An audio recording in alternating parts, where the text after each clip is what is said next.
नमस्कार साथियों। कैसे हैं आप लोग और कैसे चल रही है आपकी पढ़ाई। देखिए, मैं उम्मीद करता हूँ आप सभी अच्छे होंगे, मस्त होंगे और ज़बरदस्त तरीके से पढ़ रहे होंगे। भारत का भूगोल हम पढ़ रहे थे और भारत के भूगोल में हम पढ़ रहे हैं हिमालय पर्वतमाला। और हिमालय पर्वतमाला का जो ऊर्ध्वाधर और प्रादेशिक विभाजन हमने कंप्लीट कर लिया है। आज के इस वीडियो में हम पढ़ने वाले हैं पूर्वांचल हिमालय के बारे में।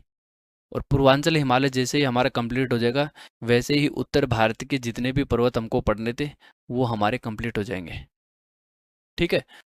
तो देखिए, भारत की जो फिजियोग्राफी थी उसको हमने कई भागों में बांटा था।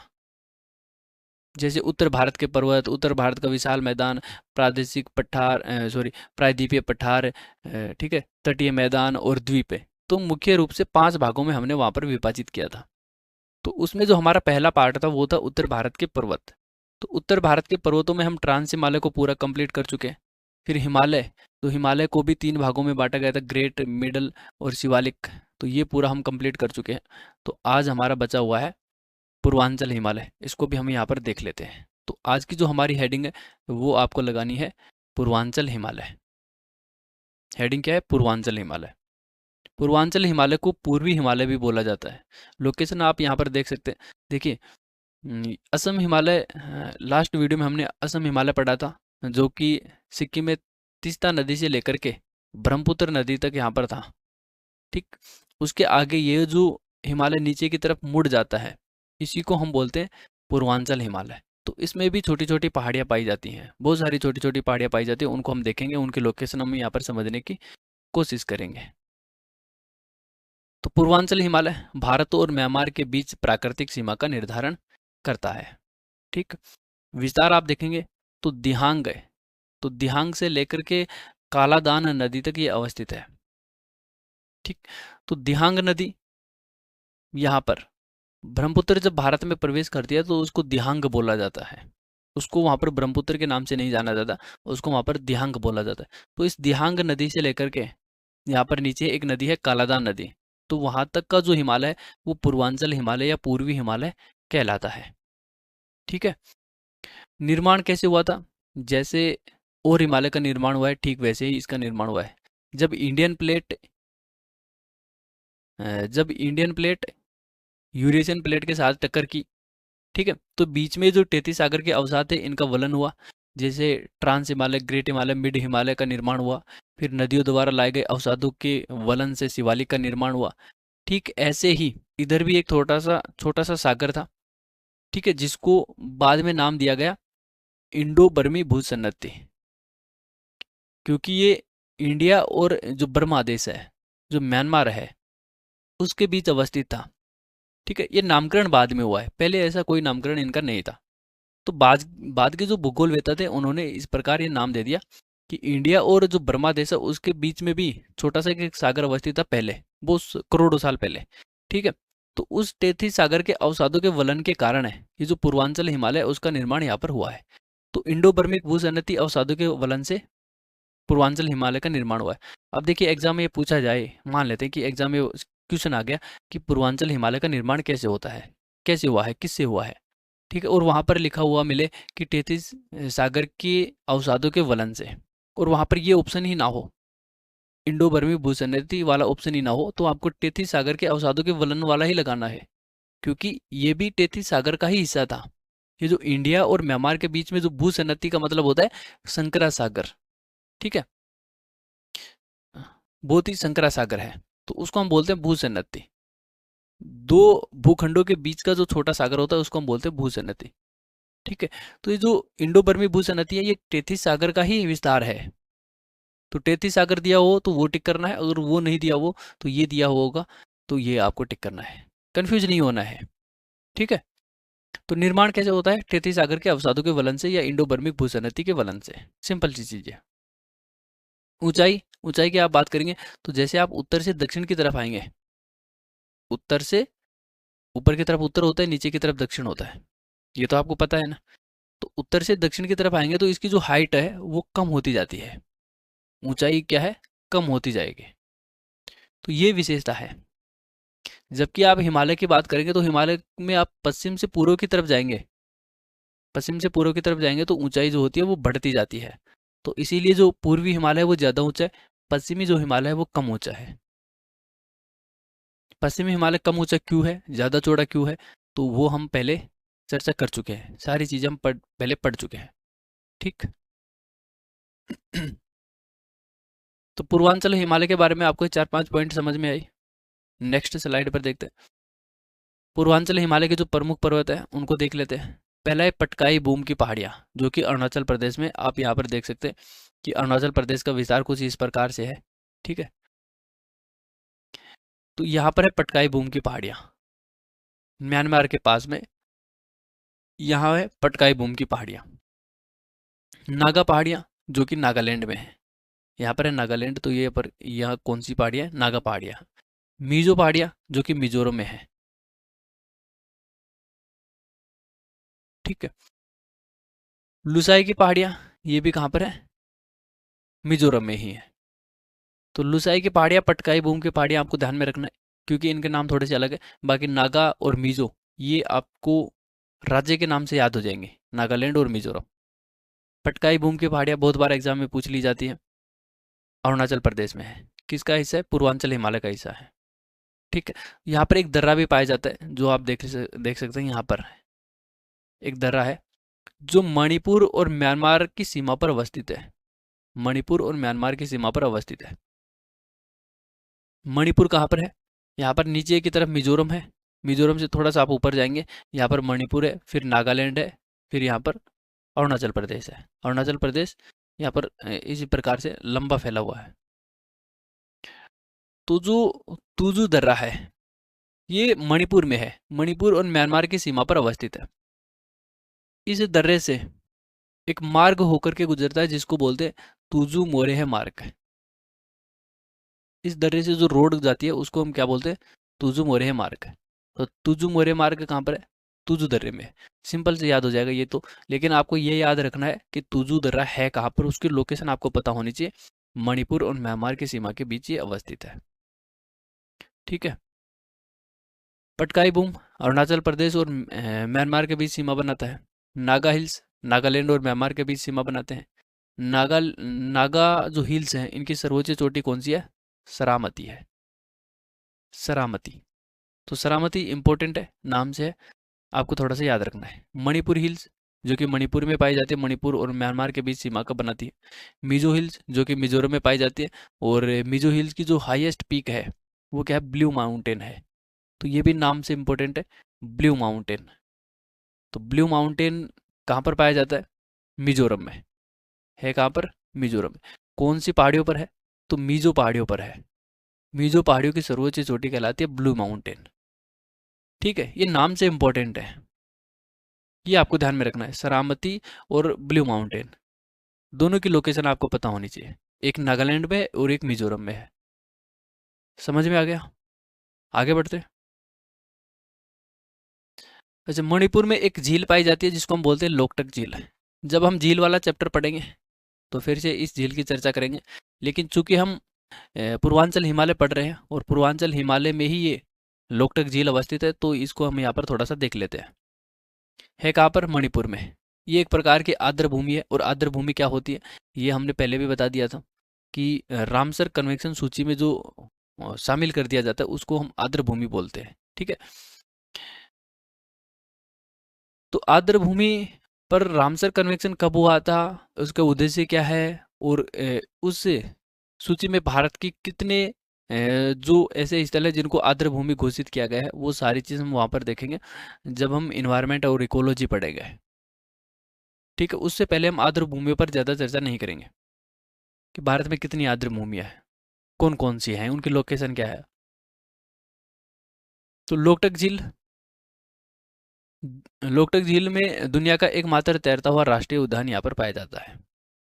अब तैरता हुआ का मतलब ये नहीं कि यहाँ पर ये तैर रहा है, तैरता हुआ का मतलब ये है कि ये जो झील है इसके भीतर ही आप उसको यहाँ पर देखिए वनस्पति देखने को मिलेंगी, नई नई डिजाइन से वनस्पतियाँ यहाँ पर सेट की गई हैं। तो एक नेशनल पार्क बनाया गया है, झील के अंदर ही नेशनल पार्क बनाया गया है। ठीक, और उस नेशनल पार्क का नाम है किबुल लामजाओ। तो अगर ये पूछा जाए कि किबुल लामजाओ नेशनल पार्क है कहाँ पर, तो आपको बताना है मणिपुर में है। कौन सी झील में है? लोकटक झील में है। अगर ये पूछ लिया जाए कि दुनिया का एकमात्र तैरता हुआ राष्ट्रीय उद्यान कहाँ पर है, तो मणिपुर में। कौन सी झील में है? लोकटक झील में। उस उद्यान का नाम क्या है? किबुल लामजाओ। ठीक। तो किबुल लामजाओ में तैरती हुई घास पाई जाती है जिसको हम क्या बोलते हैं? फुमड़ी बोलते हैं।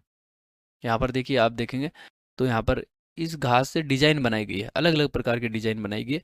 ये तो एक छोटा सा चित्र है जो आपको दिख रहा है, पूरा नेशनल पार्क यहाँ पर नहीं दिख रहा। तो अलग अलग प्रकार से यहाँ पर डिजाइन बनाई गई है। किससे बनाई गई है? तैरती हुई घास से बनाई गई है। तो वो क्या है? उसको बोलते हैं फुमड़ी। स्थानीय भाषा में वो लोग फुमड़ी बोलते हैं। तो दुर्बल संगाई प्रजाति का यहाँ पर दुर्लभ संगाई प्रजाति का थामिस हिरण भी यहाँ पर पाया जाता है। कौन सा हिरण? थामिस हिरण यहाँ पर पाया जाता है। ठीक है, ये दुर्लभ है और संगाई प्रजाति का है। थामिस हिरण यहाँ पर देखने को मिलेगा आपको। ठीक है, ये नहीं पूछा जाएगा बहुत ही ज़्यादा। ठीक है, थोड़ा सा आपको सिर्फ इतना याद रखना कि जो थामिस हिरण है वो कौन से नेशनल पार्क में पाया जाता है, तो किबुल लामजाओ नेशनल पार्क में वहाँ पर आपको देखने को मिल सकता है। ठीक है, दुर्लभ है, ऐसा नहीं कि देखने को मिल ही जाएगा। ये प्रजातियां हैं वो नष्ट होने की कगार पे हैं।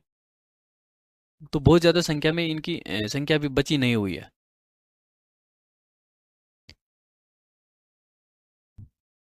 पूर्वांचल पहाड़ियों का विस्तार आप देखेंगे तो पूर्वांचल पहाड़ियाँ देखिए, ये पूरा हिमालय है हमारा। तो हिमालय इस प्रकार से निर्मित हुआ, फिर यहाँ पर अरुणाचल प्रदेश में वो नीचे की तरफ मुड़ गया, तो इसको हम पूर्वांचल हिमालय बोलते हैं। तो पूर्वांचल हिमालय को आप देखेंगे यहाँ पर समुद्र में, फिर ये समुद्र में डूब गया, फिर आगे जा करके बाहर निकल आया, फिर ऐसे ऐसे करके ये आगे बढ़ता रहा इस प्रकार से। ठीक। तो पूर्वांचल हिमालय का ही, ये पूर्वांचल जो हिमालय या पूर्वांचल पहाड़ियाँ हैं, इसका ही विस्तार आगे म्यांमार में अराकान योमा, म्यांमार का जो अराकान योमा है वो पूर्वांचल हिमालय का ही विस्तार है। तो यहाँ पर म्यांमार में अराकान योमा पर्वत यहाँ पर पाया जाता है। ठीक, पूर्वांचल पहाड़ियों के सारे सारे यहाँ पर म्यांमार में एक पर्वत माला पाई जाती है जिसको हम बोलते हैं अराकान योमा। उससे आगे अंडमान जो निकोबार द्वीप समूह है, ये वाला अंडमान निकोबार द्वीप समूह, ये भी पूर्वांचल हिमालय का ही विस्तारित रूप है। ठीक है, तो जब पूरी इंडियन प्लेट आकर के इस प्रकार से टकराई, तो इधर पर्वतों का निर्माण हुआ, इस साइड में पर्वतों का निर्माण हुआ, इधर पर्वतों का निर्माण हुआ, नीचे सागर में पर्वतों का निर्माण हुआ, और ये जो पर्वत हैं या तो वो जल में डूब गए और जल से जो बाहर आ गए वो अब द्वीप बन गए। है तो वो पर्वती, लेकिन अब वो द्वीप के रूप में अवस्थित है। ठीक है, तो अंडमान निकोबार जो द्वीप समूह है वो पूर्वांचल पहाड़ियों का ही विस्तार है। ठीक है, तो अंडमान निकोबार के बारे में हम जब द्वीप पढ़ेंगे भारत के, तब विस्तार से चर्चा करेंगे वहां पर। तो पूर्वांचल पहाड़ी आपको समझ में आई। अब हम लास्ट में देख लेते हैं पूरा जो इम्पोर्टेंस है, वो हिमालय का इम्पोर्टेंस क्या है। हिमालय की जो पहाड़ियाँ, हिमालय की जो पर्वतमाला है, वो हमारे लिए क्या महत्व रखती हैं, तो उसका महत्व हम यहाँ पर देख लेते हैं। देखिए, हिमालय की जो पहाड़ियाँ हैं ये यहाँ पर पाई जाती है। हिमालय पूरा ये जो है मैप में हम यहाँ पर देख सकते हैं, ये पूरा हिमालय है।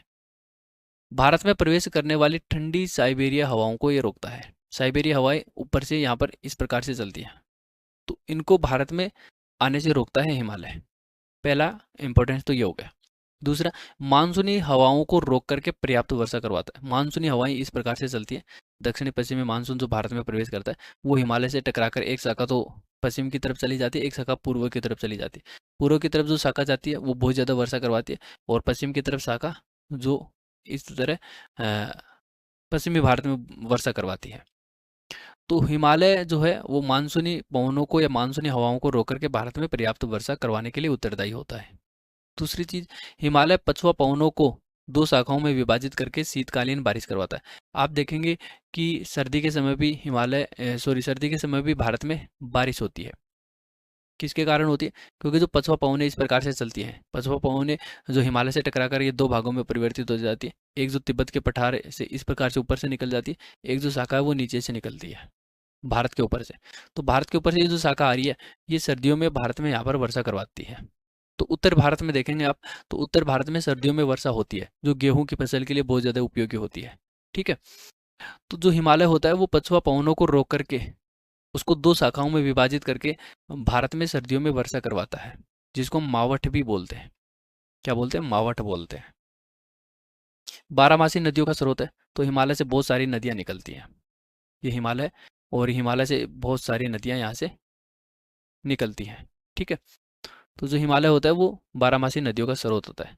उपजाऊ मैदान का यहाँ पर निर्माण हुआ है। हिमालय से निकलने वाली नदियों द्वारा लाए गए अवसादों से यहाँ पर उत्तर भारत में एक विशाल मैदान का निर्माण हुआ है, जो कि बहुत ज़्यादा उपजाऊ है। दुर्लभ जड़ी बूटियाँ यहाँ पर हिमालय में पाई जाती हैं।